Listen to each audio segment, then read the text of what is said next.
Welcome to the Slop Farm. Enjoy the video. In this video, I will explain how to make a ledger. First, understand that a ledger is a crucial accounting record.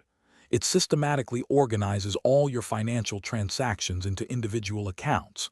Think of it as a collection of T accounts, each representing a specific asset, liability, equity, revenue, or expense.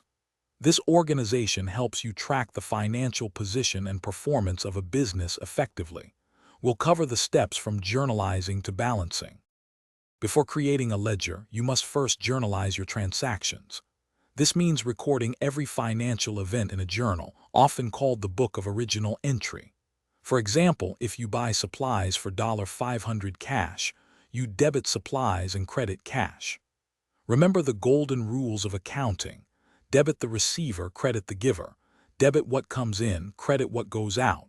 Debit all expenses and losses, credit all incomes and gains. Once transactions are journalized, the next step is posting them to the ledger. This involves transferring each debit and credit from the journal to its corresponding ledger account. For instance, the $500 debit to supplies from our previous example would be posted to the debit side of the supplies account in the ledger. Similarly, the $500 credit to cash goes to the credit side of the cash account. This process categorizes all similar transactions. Finally, you'll balance each ledger account by summing the debits and credits to find the closing balance. Then, prepare a trial balance, which lists all ledger account balances to ensure total debits equal total credits.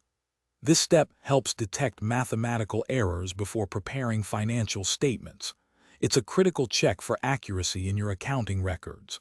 Also, don't forget to check the description for a link to the Echo Dot smart speaker and other great deals. Thanks for watching.